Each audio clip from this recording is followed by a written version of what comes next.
Hey everyone, welcome back to my channel, Side Hustles with Corinne. Now, back in 2020 and 2021, I used to do MTurk every now and again, and I made over $600 doing it, which was great, but I haven't done it in years. And so I wanted to pop back on and try it for an hour just to see if it's even worth it in 2023. And so far, I'm not impressed, but we will get all into that. So if you don't know what MTurk is, or you've never done it, essentially all it is like a marketplace for virtual tasks that need some sort of human intelligence. So maybe giving your opinion about a specific topic where they can't just necessarily ask AI, right? And so the way it works is businesses or people will put these tasks onto MTurk called hits, and you as the worker can do these hits for currency, and that's typically in your local currency or in an Amazon gift card.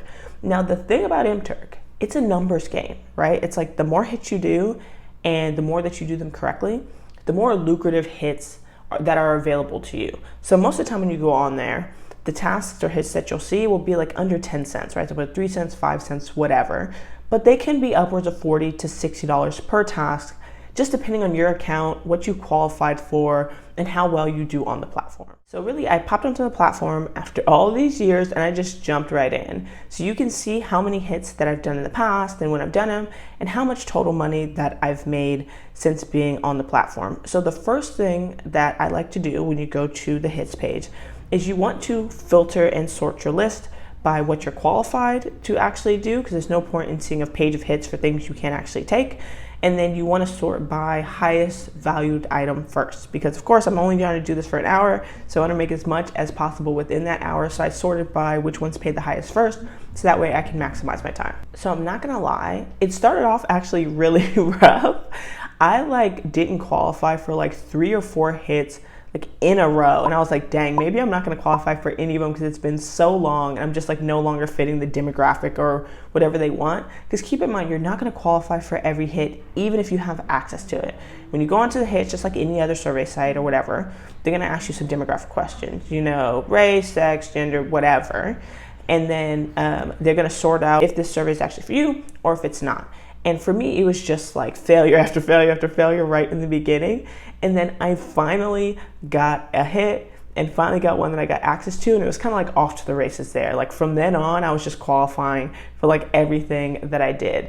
And because I was doing a little bit of a time challenge for this 1 hour challenge, I was trying to do them as fast and accurately as possible, because they'd love to put attention checks within each hit to make sure that you're paying attention. So you want to do them quickly, but you don't necessarily want to do them wrong, because the last thing you want to do is spend 10 minutes on a hit, you miss the attention check question, and now you don't get paid. Of the hits I did, they were all super random, which is typically what you see. I did things from rating Instagram posts to giving my opinion about products and companies to talking about work-life balance.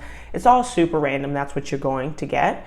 And after an hour, I completed a total of 9 hits for a total grand amount of $5.60.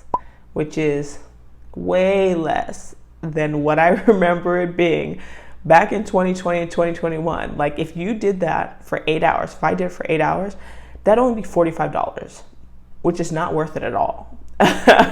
So take that for what you will. $5.60, I mean, cool. It's pretty much gonna pay for the Starbucks I'm gonna get after this.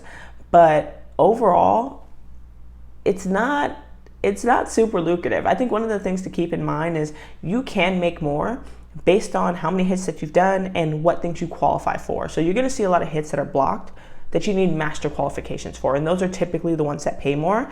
Now, as you do more hits, share your demographic, get things right, start to go for some of those qualifications, you can unlock some of those higher hits.